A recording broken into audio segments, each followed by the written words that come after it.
There's a story almost no one knows. A story buried under the spotlight and the noise. It didn't happen on stage or in front of thousands. It happened in a quiet room when Elvis Presley met a girl who couldn't even see him. She didn't scream when she entered. She didn't reach for his autograph or beg for a photo. She simply stood there, holding her mother's hand, and said softly, "Mr. Presley, may I touch your face?" The bodyguards froze. Elvis did too, because he'd met millions of people, but no one like her. And in that still moment, with the crowd waiting outside and flashbulbs fading behind him, Elvis Presley, the man who'd been stared at his whole life, realized what it meant to truly be seen. What happened next would change the way he treated every fan for the rest of his life. Because sometimes it takes someone who can't see your face to remind you who you really are. Pause, gentle shift. By 1975, Elvis Presley was living in a strange kind of loneliness. He had everything the world could offer: wealth, fame, a mansion filled with gold records and white jumpsuits, but he was still searching for something real. He'd been called the king so many times he'd started to wonder if anyone remembered there was a man behind the crown. The lights were bright, the applause was endless, but when the music stopped, the silence was heavy. And that night, in a small backstage room of a concert hall in Tennessee, that silence was broken by a girl who didn't even know what Elvis looked like. They say every legend has one story that defines their humanity, a single moment that reminds the world that beneath the glitter, there was a heartbeat. For Elvis, that moment began with a letter. A letter written in careful, uneven handwriting. It was from a young woman named Mary Ellen, a lifelong fan who had been blind since birth. She wrote that she didn't care about fame or faces. She just wanted to thank him for making her feel less alone in a world she couldn't see. She said his voice made her feel the color of sunlight, and that when she listened to his gospel songs, she imagined heaven didn't look like anything at all. It just sounded like that. The letter found its way to one of Elvis's aides. At first, it was just another fan note, but something about it caught his attention. He showed it to Elvis after the show, when the hall was empty and the band had gone home. And for a long time, Elvis just stared at the page. He'd been surrounded by love that didn't always feel real, adoration that came with strings or cameras or autographs. But this was pure. Someone who didn't see him at all, yet somehow understood him. So when he learned that Mary Ellen and her family had traveled across states to attend his show, Elvis did something he rarely did anymore. He asked to meet them personally. The press never wrote about what happened in that room. There were no photographers, no managers, no Colonel Parker calling the shots. Just Elvis, a girl who couldn't see him, and a silence that changed everything. When she entered, he didn't stand on ceremony. He didn't pose like a star. He just smiled and said, "Honey, come here." She tilted her head toward his voice. You could see the tension in her shoulders, the nervous hope of someone stepping into a dream they can't quite picture. Her mother guided her hand forward. Elvis reached out too, gently taking her fingers in his. And that's when she asked, in a trembling whisper, "Mr. Presley, may I touch your face?" For a man used to flashbulbs, it was the most vulnerable request he'd ever heard. Slowly, he knelt down. He guided her hand upward. Her fingers traced his jawline, his cheekbones, the slope of his nose. Then she smiled. "You're smiling," she said softly. "I can feel it." He laughed, but something in that laughter cracked open. Because she was right. For the first time in weeks, maybe months, he was. That's where our story begins. In the mid-1970s, Elvis Presley was living two lives. There was the performer, the glittering, superhuman idol America worshipped. And there was the man, tired, restless, still searching for the same peace he sang about in Peace in the Valley. He'd spent his youth conquering the world, and his adulthood trying to find where he belonged in it. After his split with Priscilla, the Vega's years had become routine, a carousel of sequins and exhaustion. He sang through the pain, the loneliness, the growing pressure of being Elvis instead of just himself. Those close to him said that off stage, he was gentle, polite, even shy. But every now and then, someone would see the cracks, moments where the applause wasn't enough. Moments when the man who gave everything to the crowd went home empty. He once told a friend, "They see me, but they don't see me." Maybe he didn't even realize how true that was until that night. The venue that evening was packed. Thousands filled the seats, flashes of white jumpsuits and camera flashes blending into one electric blur. Elvis had just finished his final encore, Can't Help Falling in Love. He waved, smiled, thanked the crowd, and disappeared backstage.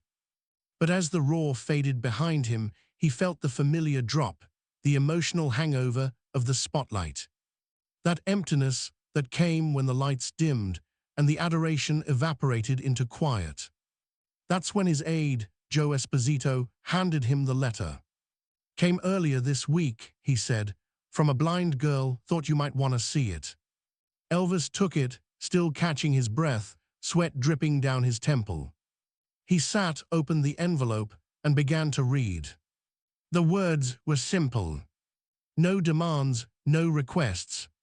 Just gratitude, the kind that comes from somewhere deep. She told him that she'd never seen a concert, a movie, or a photograph of him, but she knew his heart through his songs. She wrote, "When you sing, it feels like you're talking to someone who's lonely like me." He read the letter twice, then a third time. And then he asked quietly, "Is she here tonight?" When they told him she was sitting in the audience with her parents, he didn't hesitate. "Get her back here," he said.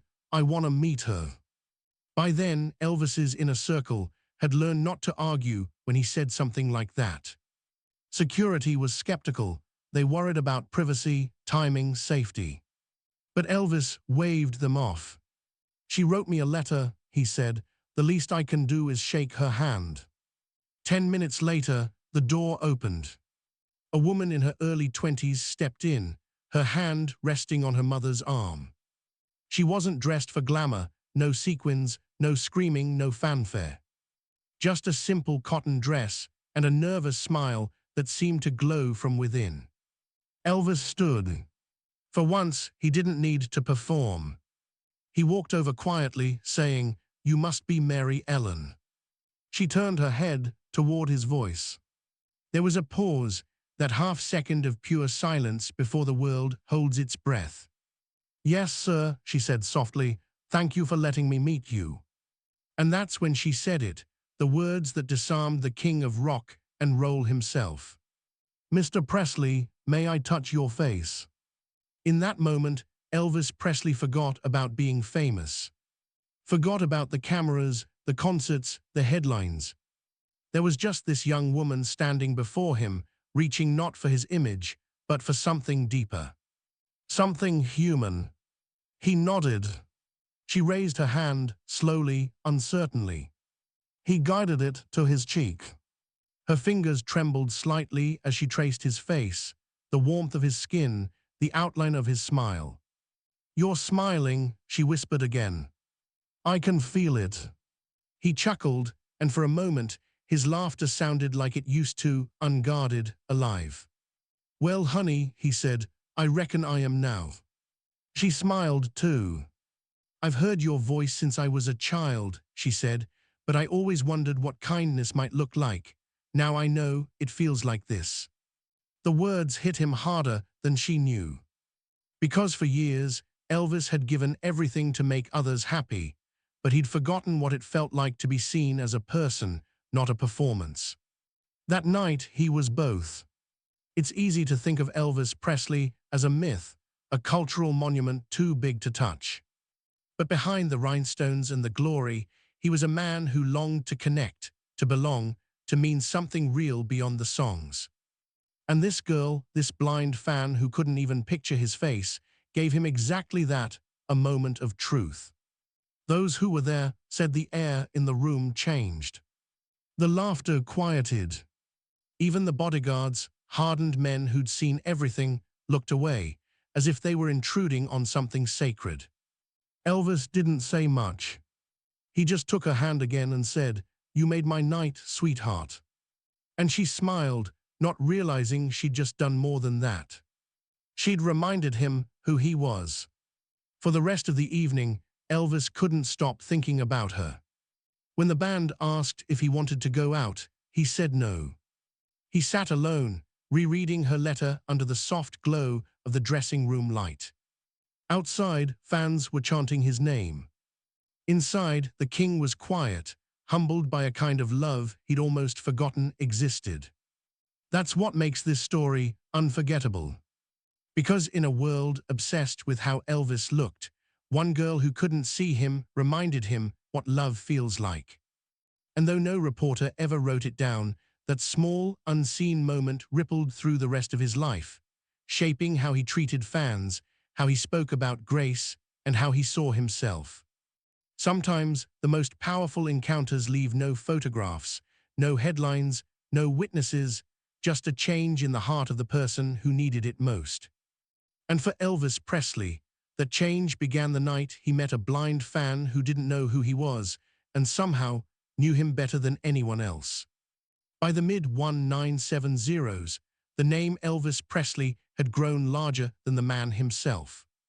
Everywhere he went, he was followed by the same blur of noise, flashbulbs, screaming, the rush of strangers reaching for a piece of him.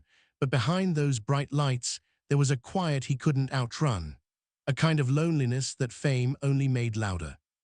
He once called Graceland his sanctuary, but lately even home felt staged, every curtain pulled tight, every laugh rehearsed. The house was filled with friends, yet somehow he was the loneliest one there. Nights stretched long, sleep came in fragments. His closest companions were pills that promised rest and delivered only fog. And when he stood in the mirror before a show, adjusting the collar of his rhinestone jumpsuit, he sometimes whispered to his reflection, "You still in there, son?" Because somewhere along the line, the boy from Tupelo, the one who sang gospel on Sundays and believed music could heal, had been swallowed by the king. The crown was heavy, even when it glittered. He wasn't ungrateful. He knew millions would give anything for what he had. But gratitude and peace aren't the same thing. He missed realness, conversations that didn't end with flattery, laughter that wasn't followed by applause. Most people wanted the myth, very few wanted the man. The tour were endless. Vegas had become routine, same hotel, same lights, same standing ovations that no longer reached his heart. Some nights, he'd finish an American trilogy, bow, and walk backstage before the last note faded, as if trying to escape himself.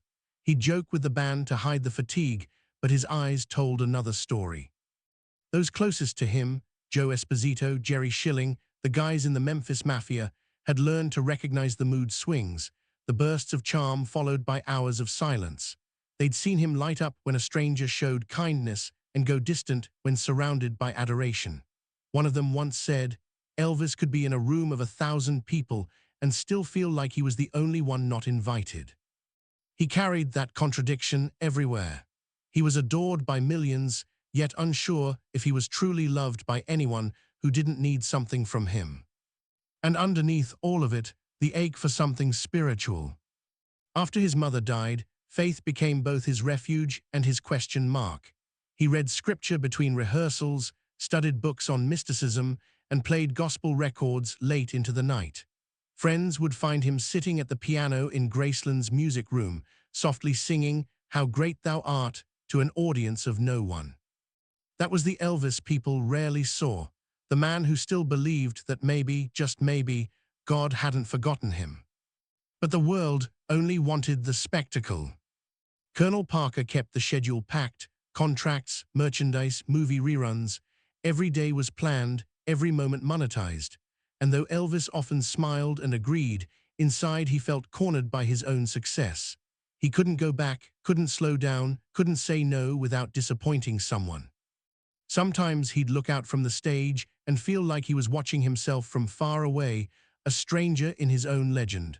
The cheers were thunderous, but when the final chord hit, the silence behind the curtain was deafening. That was the world he was living in when the letter arrived. It was a simple envelope, postmarked from Mississippi. Inside was no photo, no phone number, just words written in slanted, careful script. The letter didn't flatter him. It didn't even mention his looks. It spoke instead about sound, the way his voice carried peace to someone who'd never seen color or shape. "I don't know what you look like," she wrote, "but I know you must be kind. I can hear it in your voice." Elvis read that line again and again. He couldn't remember the last time someone had told him they heard kindness. Most people only heard fame. That small piece of paper stayed on his dresser for days. He'd read it before bed, fold it, unfold it again. Somewhere deep down, it stirred something he hadn't felt in years, a sense that maybe he could still reach people for reasons that had nothing to do with his image. He began talking more openly to his friends about faith, about purpose, about how success had changed him. "Man," he told one of them, "I used to think the applause meant they understood me. Now I think they just liked the noise." He started carrying a Bible with him on flights again. He'd underline verses about humility, forgiveness, seeing beyond appearances. Maybe it was coincidence, maybe divine timing, but when he read that letter from the blind fan, those same verses came alive. "Blessed are they who see without seeing," he whispered once, closing the book. Still, the show went on. He'd walk onto stage night after night, all glitter and swagger, but now he was noticing the small faces in the crowd, the veterans in wheelchairs, the children who couldn't stand, the fans crying in the back rows. They reminded him of something he'd almost lost: empathy, the reason he'd started singing in the first place. But the loneliness persisted. Even when surrounded by laughter, there was that flicker of emptiness, like a radio station fading in and out of range. He missed the days when music was simple, when his mother would sit in the kitchen humming along while he strummed a battered guitar. The world had gotten too loud since then. And yet part of him knew something was coming, something that would quiet the noise, even if just for a moment. There's a story Joe Esposito once told, a night in Vegas when Elvis came off stage, drenched in sweat, and said quietly, "I just wish somebody would look at me and not the suit." No one knew what to say. How do you comfort a man worshipped by millions who still feels invisible? Maybe that's why the letter mattered. It wasn't about the suit or the crown or the myth. It was about the voice, the kindness, the humanity that had survived under all that glitter. A stranger who couldn't even see him had somehow seen straight through him. In the weeks leading up to their meeting, Elvis asked his staff more than once if they'd heard from her again. They thought it was unusual. He got thousands of letters every week. But this one stayed with him. He said her words made him feel clean, like church on a Sunday morning before the world rushed in. Meanwhile, the pressure around him kept tightening. His health was failing, his marriage was gone, and the tabloids had begun circling like vultures. He'd smile for cameras, then disappear into his suite to wrestle with the man he was becoming. The king of rock and roll, trying to remember how to be Elvis Presley from Tupelo, Mississippi. That inner conflict shaped every note he sang. When you listen to recordings from that period, there's something different in his voice, raw, yearning, almost pleading. It wasn't just a singer performing, it was a soul calling out to be understood. And that's why her letter pierced so deep, because for once, someone did understand without even seeing his face. He began to wonder what she was like, what it felt like to live in a world without sight, yet still find beauty in sound. He, tell friends, she said my voice sounds like sunlight. Can you believe that? He'd laugh softly after saying it, but there was awe behind the laugh, like he was holding onto the idea that he could still bring light to someone. By the time the night of that Tennessee show arrived, Elvis was tired but expectant. He didn't know she'd be there. But maybe, deep down, he hoped she would be. Because there are moments when the universe gives us back what we've been missing, And for Elvis, what he'd been missing wasn't fame or applause, it was truth, the kind that can only come from innocence. As he walked on stage that night, his band waiting, the crowd roaring, he looked out over the sea of faces and felt a strange calm settle over him. He couldn't explain it, but something in him whispered, "Tonight, you'll be reminded why it all began." He didn't know it yet, but somewhere in that crowd sat a young woman whose world was dark, yet who carried more light than anyone he'd met in years. The girl who'd written that letter. The one who didn't know what he looked like, only who he was. And before the night was over, her hand would reach across that distance between fame and faith and show Elvis Presley what it truly meant to be seen. The night moved like a clock with a cracked face, time still ticking, but every second a little jagged. Elvis walked off the stage into a hallway of noise that didn't sound like applause anymore. It sounded like pressure. It sounded like 1,000 hands reaching through the dark for a piece of him, and he could feel it, a tug at the edge of his jacket, a whisper at the edge of his name, like the show hadn't ended, just changed its mask. He told himself to breathe. He told himself to smile. He told himself he was fine. But the air in the corridor felt thin, and somewhere in that thinness was a question he couldn't shake. What if there's nothing left of me to give tonight? He pushed the thought away, the way he'd learned to push pain into a smaller room inside his chest. The trick worked until the next door opened. Inside the green room, the temperature dropped, not the air, the room. The crew fell into their battle stations, ice in the bucket, towels on the tray, a dozen voices asking a dozen small favors. A good night from the brass, a wink from a backup singer, a joke from a drummer that didn't quite land. All of it normal, all of it slightly wrong. He could feel the wrongness like a draft through a closed window. Joe was there, steady as a lighthouse. "Hell of a show," he said. Elvis nodded. He didn't trust his voice yet. He poured water, his hand barely shaking. He set the cup down, and the rattle it made on the table sounded too loud, like a signal, like a warning. That's when Joe mentioned the letter again, not directly, just an orbiting sentence, like a moon circling a planet it was afraid to touch. "Family from Mississippi made it out," he said. "Girl who wrote you, thought you should know." The word girl landed with a soft thud in his chest, not a blow, a reminder. He felt the echo of her line, "I don't know what you look like, but I know you must be kind." Kind, when had anyone last used that word without wanting something back?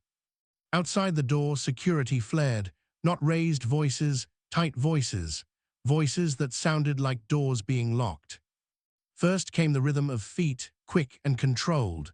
Then the low argument, no, the cautious negotiation Elvis's men were famous for.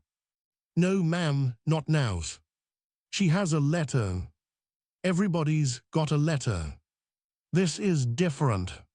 The different hung there like a line of barbed wire you could barely see in the dark. Elvis felt the prick of it, a pull toward the hallway. He stayed planted, listening, hearing the shape of a moment before he could see it. This is how it always started, the request, the pushback, the decision. He was supposed to nod. He was supposed to let the machine decide who got close to him and who didn't. It was easier that way. It hurt less. It didn't cost anything except the part of him that still believed in mercy. He set the cup down again, slower this time. "Bring her back," he said. His voice was low, even, too even.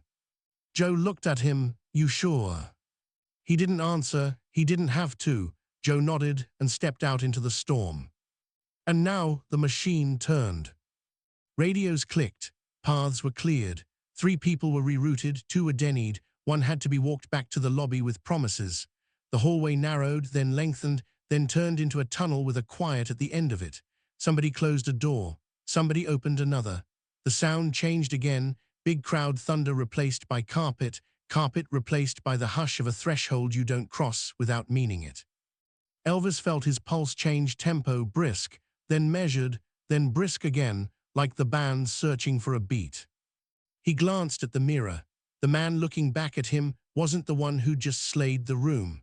This man's eyes were darker, like there was a cloud moving behind them. He straightened his collar and thought, "Don't perform this, don't perform this." He said it to himself before and failed before. This time, the plea had teeth. A knock, soft but final. Joe said through the door, "They're here." The word pulled a wire through his chest. He stood. "Give me 10 seconds, he said. 10 seconds to gather what was left of a private man in a public life. 10 seconds to be Elvis Presley instead of the crown.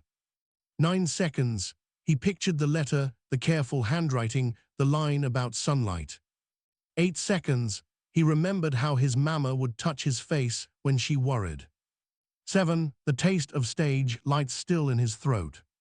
6. Kindness has a sound. 5. The door. 4. The air. 3. The choice. 2. Don't perform this. 1. The handle turned and the room breathed in. They entered like daylight through a crack. No fanfare, no shriek, no rush. Just a presence that made everything else step back. He saw the mother first, protective posture, eyes scanning for danger that looked like kindness. Saw the father next, shoulders tight enough to snap. And between them, the girl, head tilted slightly, like she was listening for a voice she already trusted. Elvis felt the room narrow to a point, a single note held too long. He wanted to say her name and couldn't. He wanted to smile and did. He wanted to keep the machine from touching this moment and realized the machine was already in the room. Security hovered at the edges. You could feel their restraint, every muscle a boundary line. One wrong movement, one loud sound, and the door would shut on a miracle. Joe stepped forward, gentle but firm, doing what he did best, lowering the volume on the world. "Evening," he said. "Thank y'all for coming back." The mother nodded. The father tried to speak and failed. The girl turned her face slightly, like the word evening had a temperature and she wanted to feel it. Elvis took a step, then stopped. Not fear, respect. Respect for the thin thread this moment was hanging on. He could feel his own breath at the edges, too warm, too loud. He could feel the sweat cooling on his skin and worried, absurdly, that it would make her uncomfortable. He wiped his palms on his pants. The gesture felt human. He held onto it like a rope. Then the external chaos found a new angle. A radio crackled in the hall. Someone said, "We need to move the car," and another answered, 2 minutes. 2 minutes, the machine wanted the night back. It always did. Elvis looked at Joe. Joe's eyes said, "We can hold them, but not for long." And inside him, something tilted, like a picture frame straightened by a steady hand. He remembered the line, "I don't know what you look like," and felt the rest of the sentence unspool like thread, "But I know you must be kind." If kindness had a clock, it didn't care about 2 minutes. He stepped forward again. "Mary Ellen," he said. He didn't try to sound like a king. He didn't try to sound like a savior. He just tried to sound like a man who was ready to listen. The girl lifted her chin toward his voice. It was a small movement, but in the silence of that room, it felt like thunder rolling up from the floorboards. Behind them, another door handle twitched. Someone almost walked in, thought better of it, backed away. The small near mistake sharpened everything. The air turned stern. The moment had no patience left for interruption. Elvis felt a flicker of doubt. What if he broke this? What if he said the wrong thing? What if all he had to offer was an image, and she couldn't use images? He tasted metal at the back of his mouth and realized it was adrenaline. It didn't scare him, it focused him. He took one more step, and the distance closed to something human size. Her mother started to guide the girl forward, but Elvis shook his head gently, not to stop her, but to slow the world down. "Take your time," he said. The words came out low, careful, as if they were carrying something fragile between them. From the hall, 1 minute. The machine counting down. Joe shifted, subtle as a shadow. "We've got the minute," he said to no one and everyone. Elvis felt the minute tilt in his favor. He spoke again, softer now, like he was speaking through a half-open door, and didn't want to wake a sleeping house. You wrote me a letter. Yes, sir, she said. Her voice was steady on the first word, trembled on the second. It meant a lot to me. A beat. I'm glad, she whispered. I hoped it would reach you. It had reached him in ways headlines never could, but he didn't say that yet. He didn't want to use up the room with words. He wanted to give it back to her, inch by inch, until the room fit them both. In the corner, someone's shoe squeaked on tile, the smallest sound, and somehow it echoed. The father cleared his throat. The mother squeezed her daughter's hand once, then let go. The letting go felt like a prayer answered. Elvis stood still, and in that stillness, the pressure shifted from outside to inside. The external threats, the clock, the corridor, the car was still there, tapping the glass. But the internal tremor, don't perform this, was louder. He let it be loud. He let it fill his chest until there was no room left for the other kind of noise. He took a breath, the kind a singer takes before the note he can't afford to miss.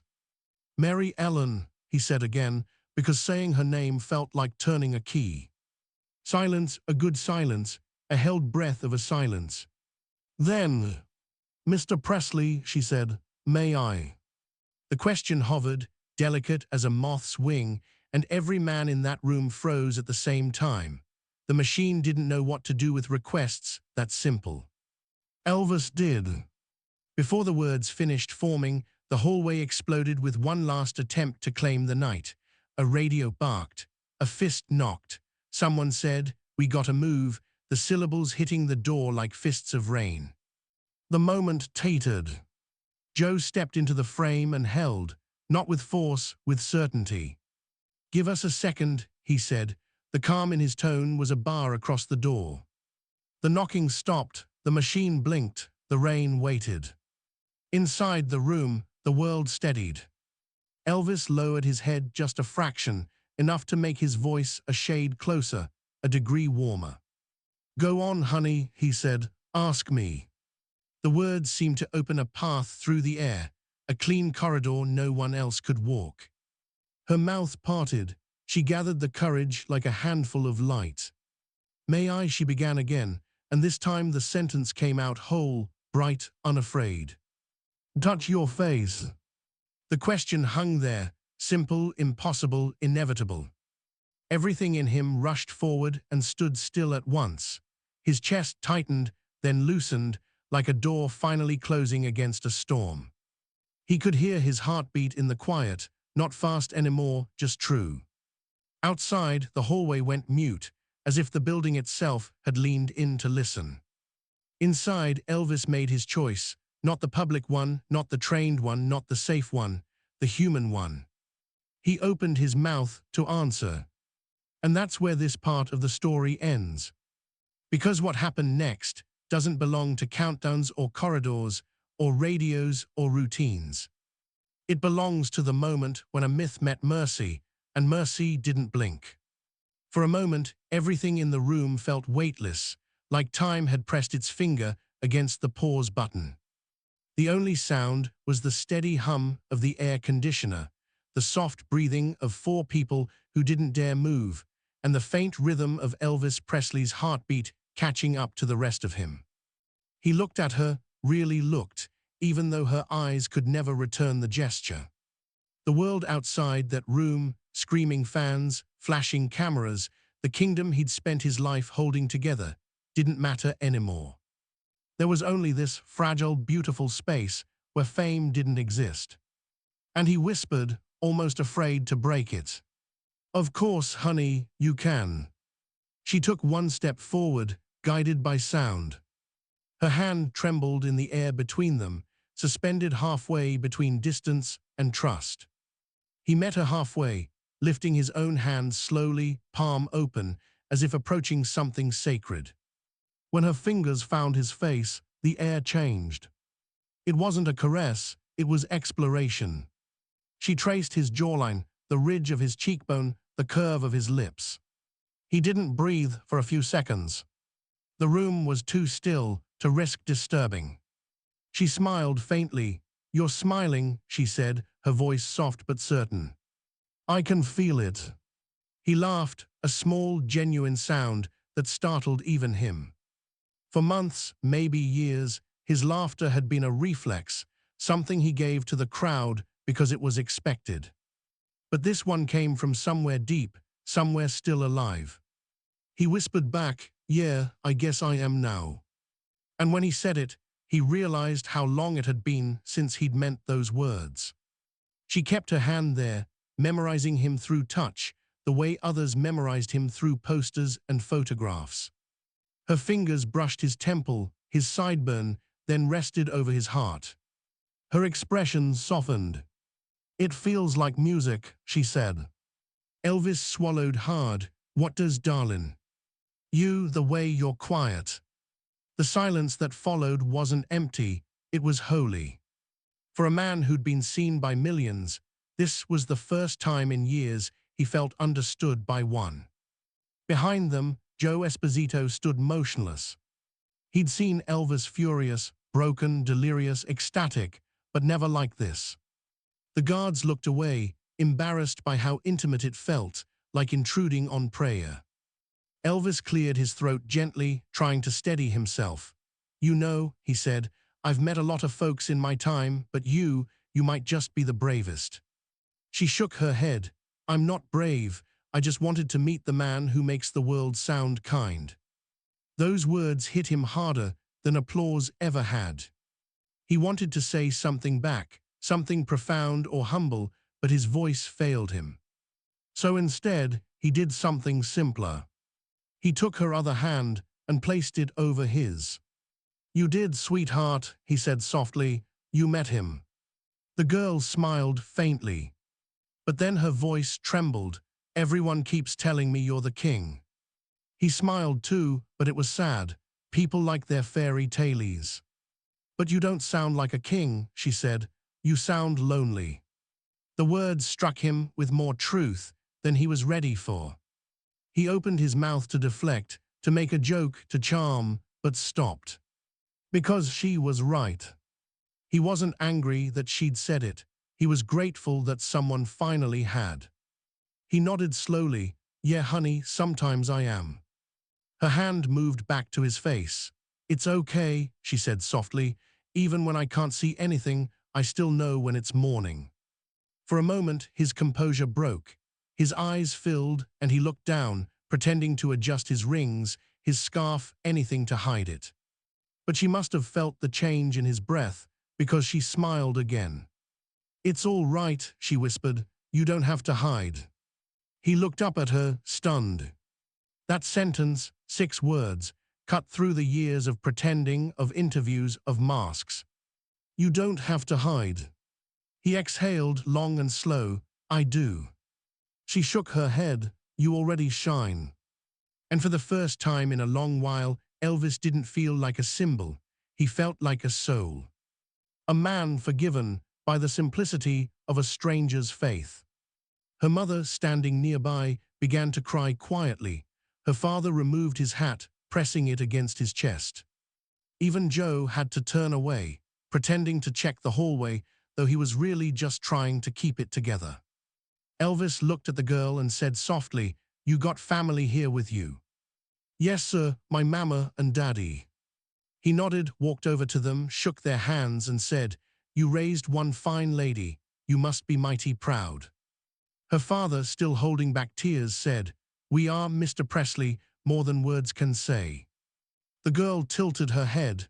"Daddy, what's he doing?" Elvis smiled. "I'm shaking his hand, sweetheart."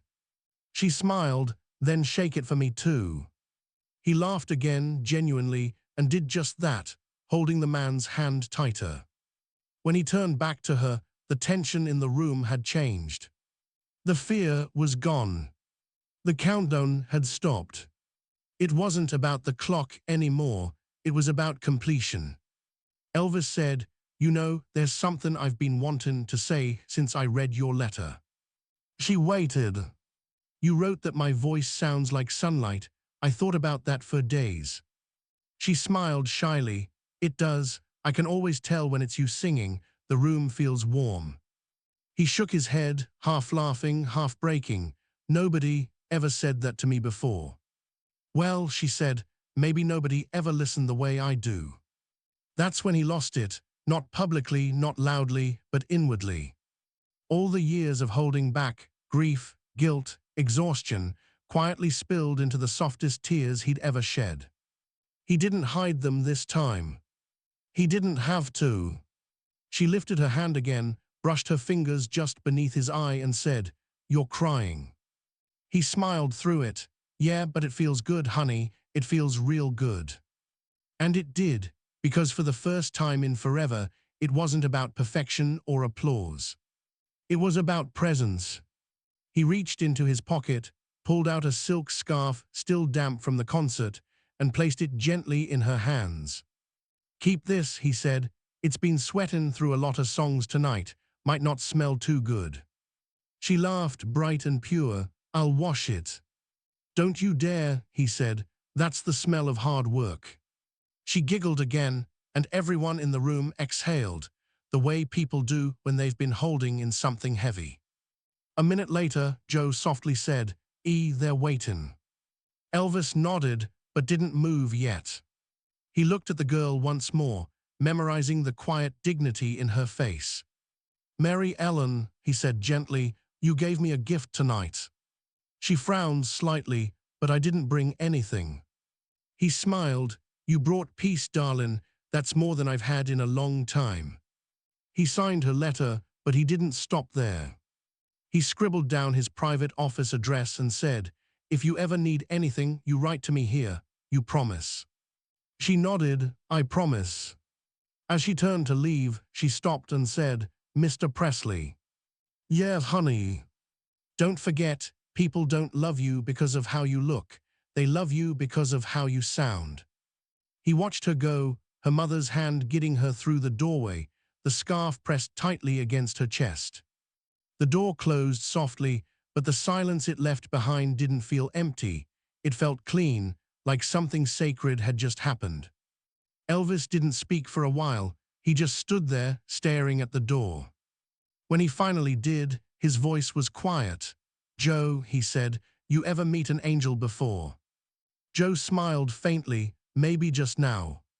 And for the first time in years, Elvis didn't feel like a king. He felt like a man forgiven, standing in the light of something he couldn't name.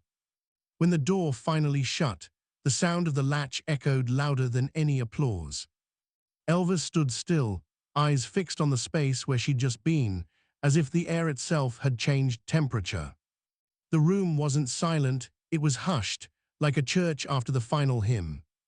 Joe Esposito broke the quiet first. "You okay, E?" Elvis nodded slowly, then shook his head. "No, Joe, I don't reckon I am." He sat down, elbows on his knees, face buried in his hands. "She didn't even know who I was," he said, half laughing, half crying. "Didn't know the songs, the movies, the fame, none of it mattered. She just wanted to feel who I was." Joe leaned against the wall, arms folded, watching his friend unravel and reassemble all at once. For years he'd seen Elvis drained by the performance of being Elvis Presley. But tonight, for the first time, he looked alive in his exhaustion, like a man stripped to truth instead of image. Elvis exhaled, long and slow. "Joe," he whispered, "I've been seen by the whole damn world, but that little girl's the first person who ever saw me." He said it again, softer this time, like a confession.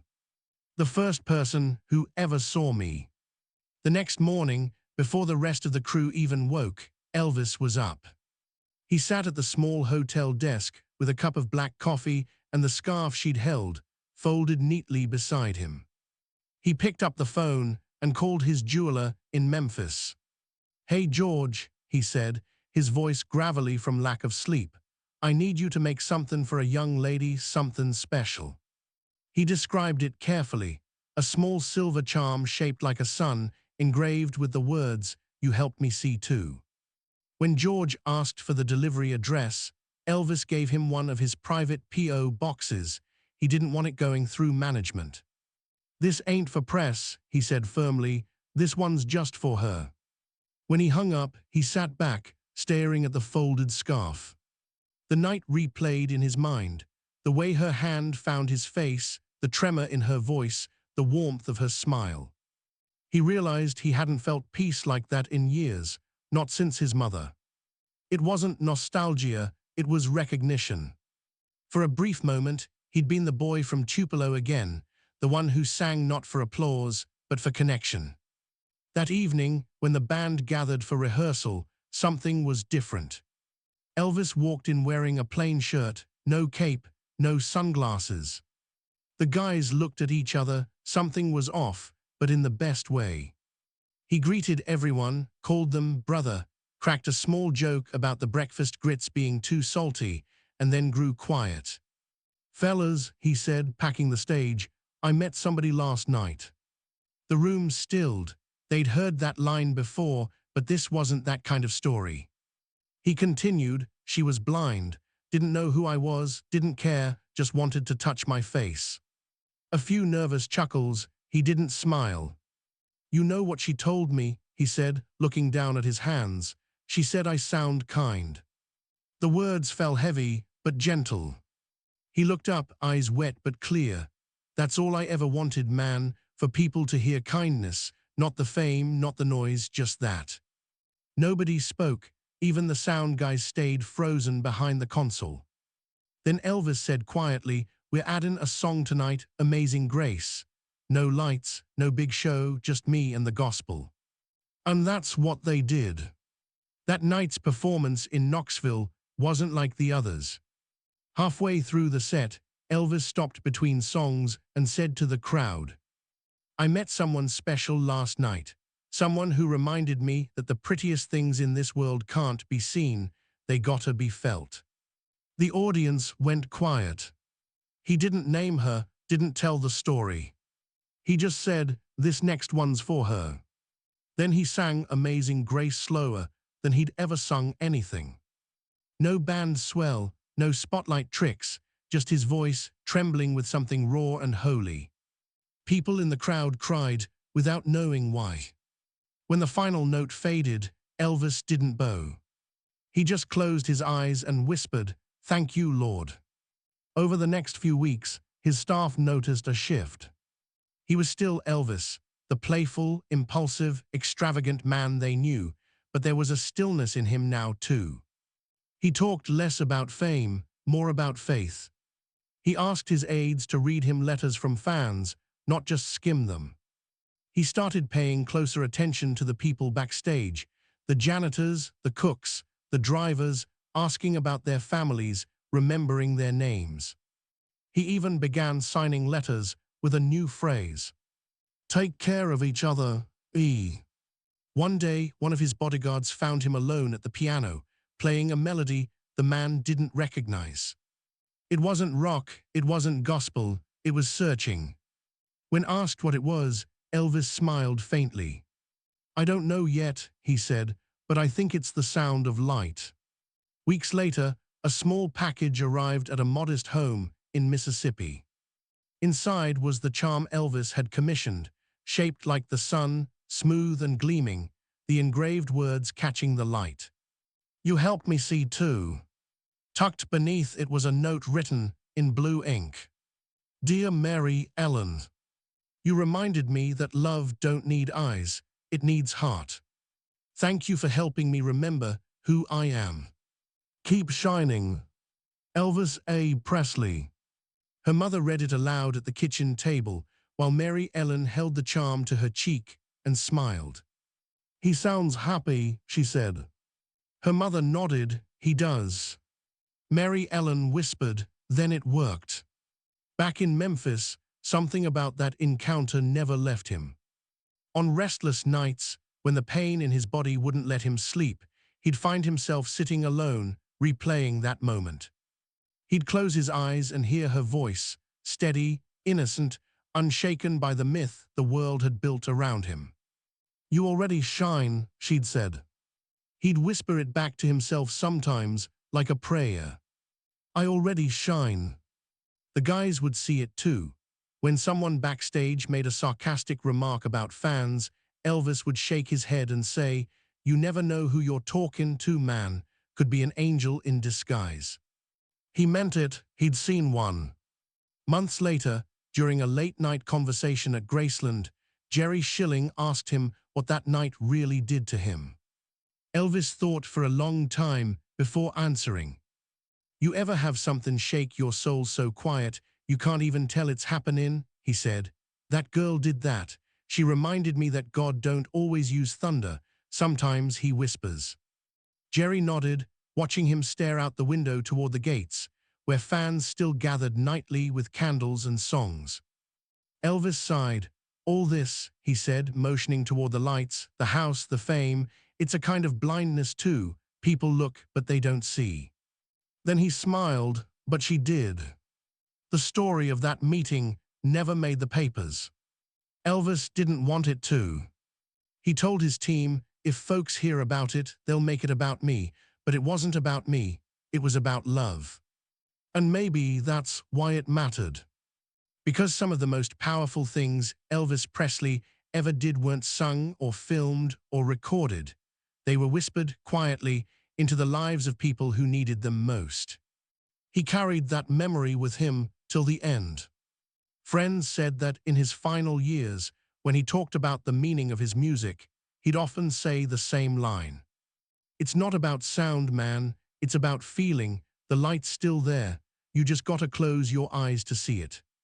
That blind fan had no idea she'd given him back something he'd lost long ago, his humanity. She couldn't see his fame. She couldn't see the myth. But she saw Elvis Presley, the man, and that changed everything. And though he met thousands after her, those close to him said he never spoke of that night without smiling, quietly touching his cheek as if remembering where her hand once rested. Because sometimes the moment that saves you doesn't need a stage. It just needs silence and someone brave enough to break it with love. In the years that followed, that night with the blind fan slipped quietly into legend, the kind of story whispered by roadies and remembered by those who'd seen the real man behind the myth. There were no photos, no press coverage, no cameras flashing, and that's exactly why it mattered. Because for Elvis Presley, who had lived his life inside the world's spotlight, this moment existed entirely outside of it. It wasn't about the king. It was about the man who remembered how to listen. People often talk about Elvis's final years as a decline, the weight, the fatigue, the pills, the pressure. But those who knew him best, the ones who were there in the quiet hours at Graceland, saw something deeper forming beneath the struggle, a gentler, humbler faith. He started talking more about kindness, about love without condition. And when he sang, you could hear the difference. Listen closely to his 1977 recording of Unchained Melody. You can hear the voice of a man holding nothing back, stripped, raw, pleading holy. It wasn't perfection he was reaching for anymore. It was honesty. It was light. And some said that light began the night he met her. Years later, a friend of the family would recall that Elvis kept a small silver charm on his desk shaped like the sun. No one knew where it came from, but those who'd heard the story knew. They said he'd touch it sometimes before rehearsals, close his eyes, and whisper a line no one else could quite make out. It sounded like a prayer. It sounded like gratitude. Maybe that was his way of remembering the lesson that blind girl had taught him, that love isn't something you see, it's something you feel. After his passing in 1977, when the world turned Memphis into a pilgrimage site, fans from everywhere came bringing candles, letters, and tears. And among them was a small envelope that arrived without return address.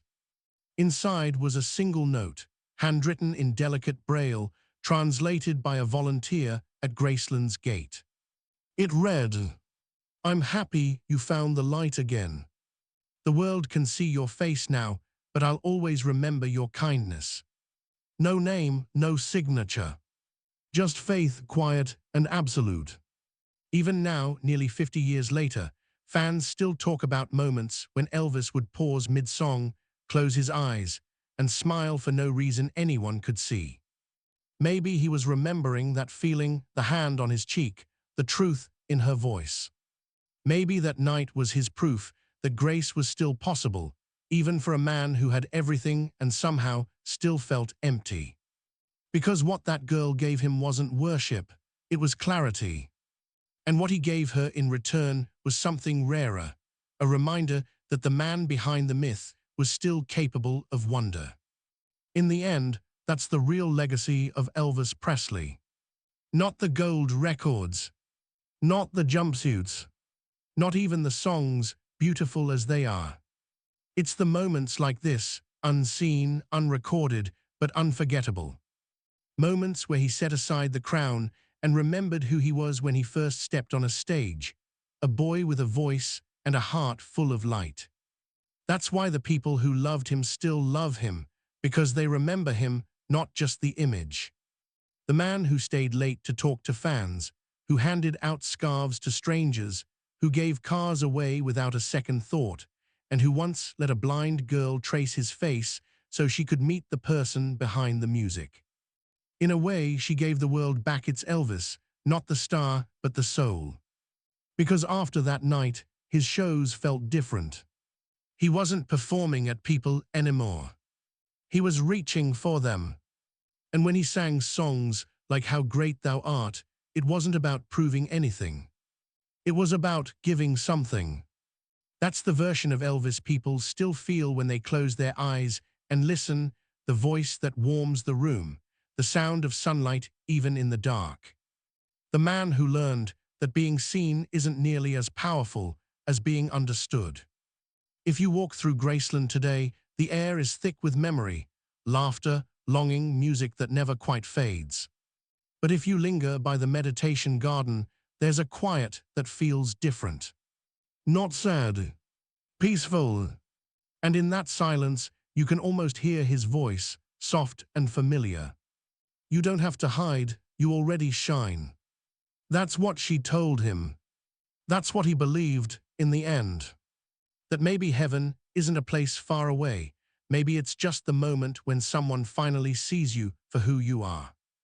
Elvis Presley lived a life larger than imagination, but his truest story might be the one that happened in a single, quiet minute, when the king met a girl who couldn't see him, and learned, at last, how to see himself.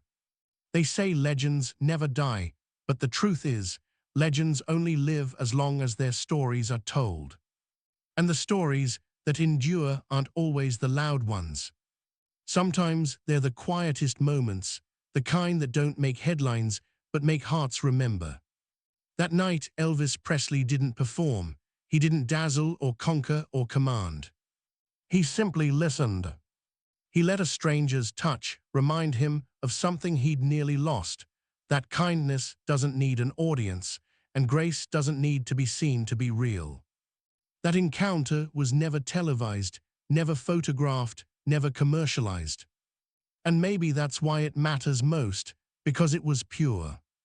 In a life defined by lights, that moment was candlelight. Fleeting, humble, eternal. Elvis once said, "Truth is like the sun. You can shut it out for a time, but it ain't going away." Maybe that's what she gave him, the truth. The reminder that even the brightest stars still need light they can't create on their own.